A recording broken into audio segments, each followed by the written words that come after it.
Bonjour, la paracha qu'on lira Be'ezrat Hashem ce Shabbat, parashat Chaye Sarah.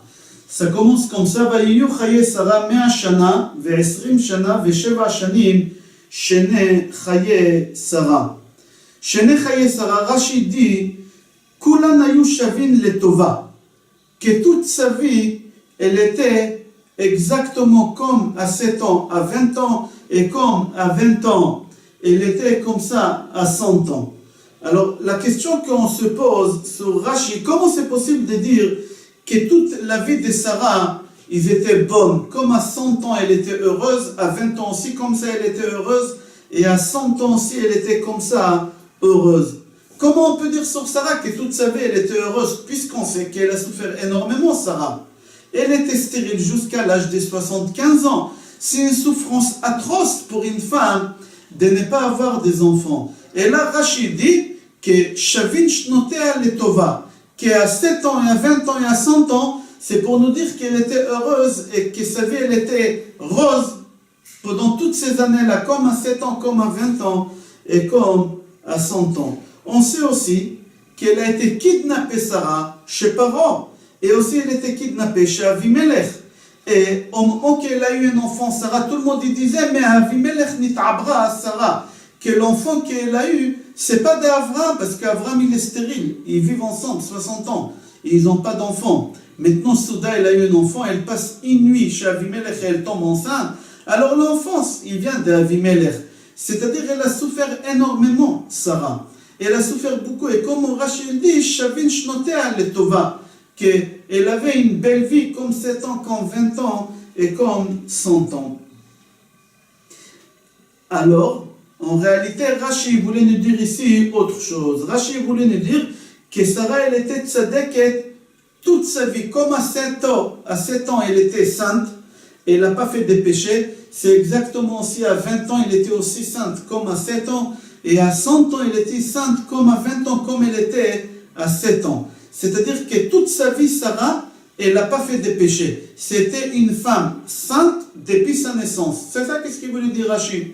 Mais c'est faux et archi faux. Comment Rashi peut dire une chose pareille? C'est la question que le Rambam pose. Le Rambam dans Ilchot Avodat Kochavim, il dit qu'à l'époque des Enoch, tout le monde, ils se sont trompés et tous ils ont fait l'idolâtrie. Même Avraham Avinu, il a fait l'idolâtrie jusqu'à l'âge de 40 ans. Avraham Avinu aussi, il s'est trompé, il a fait l'idolâtrie jusqu'à l'âge de 40 ans. Sarah aussi, elle s'est trompée jusqu'à l'âge de 30 ans, elle a fait aussi l'idolâtrie. Alors, comment Rachid dit Shavin, Kulehen Shavin Letova, que toute sa vie elle était sainte depuis sa naissance? C'est faux. Elle a fait l'idolâtrie jusqu'à l'âge de 30 ans, Sarah. Comment on peut dire?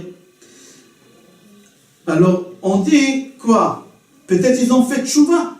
Ils ont fait tellement de tchouva, Avraham et Sarah, que tous les péchés, ils se sont transformés en mérite. C'est possible.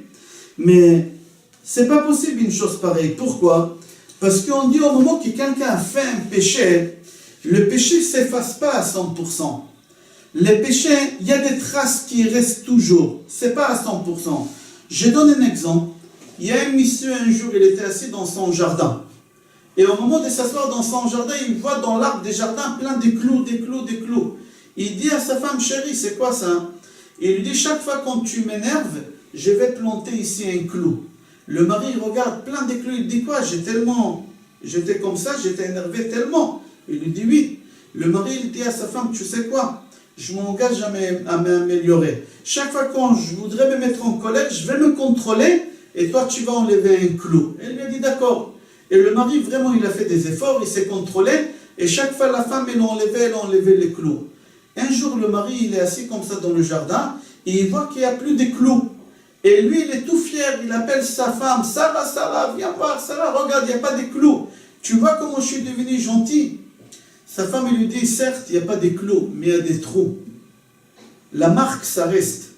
Exactement, au moment que quelqu'un fait un péché, certes, on peut enlever, on peut arracher le péché qu'on a fait. Mais il y a la marque qu'elle reste. C'est possible que Sarah, pendant 30 ans, elle a fait l'idolâtrie, mais quand même, il y a la marque qu'elle reste. C'est impossible de tout effacer. C'est possible qu'Abraham et Sarah aussi, ils n'ont pas pu effacer tout.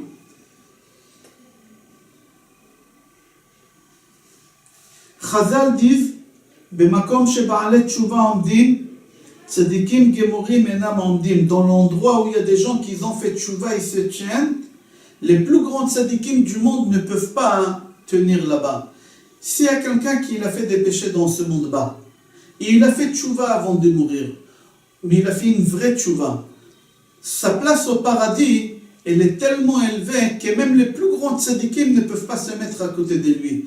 La tshuva, c'est tellement important. Il faut savoir c'est quoi Baal Tshuva, quelqu'un qui fait tshuva.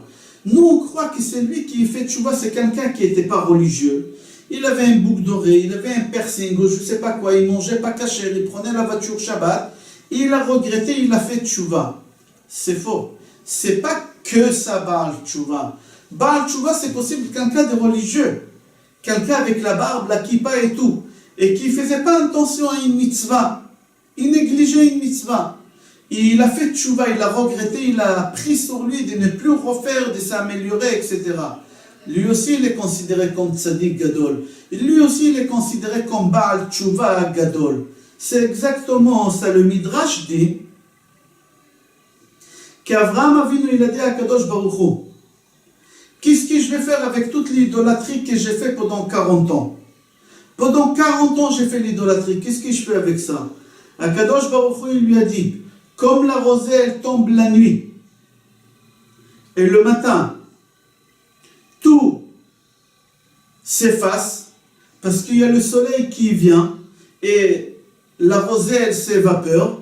Comme ça aussi, tes péchés, toute l'idolâtrie que tu as fait, elle va s'évaporer comme la rosée avec le soleil. Comme ça, Kadosh Baruch Hu, il a promis à Avraham Avinu, c'est-à-dire que, qu'est-ce qu'il a dit Rashi? Que Sarah, elle était tzadeket à 7 ans, comme à 20 ans et comme à 100 ans, lui c'était une tzadeket. Pourquoi? Parce qu'il a fait tshuva. Et au moment qu'on fait une vraie tshuva, Akadosh Baruch Hu, il a promis qu'il n'y a rien qui reste, même pas une marque, rien, tout s'évapore. Comme la rosée, pendant toute la nuit, elle tombe. Et le matin, le premier rayon du soleil qui sort, il fait évaporer cette rosée.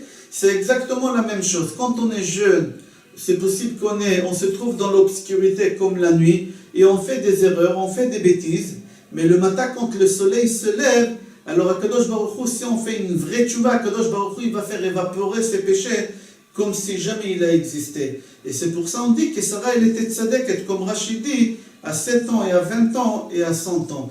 Et Avraham Avinu, j'ai conclu en 2 mots, au moment qu'on fait tchouva, Akadosh Baruch Hu, il rappelle rien. Il n'y a aucun sous-entendu, rien, tout est effacé, comme jamais ça a été existé. Je vous souhaite Shabbat Shalom, Bracha Ve'atzlacha et Kol Tov.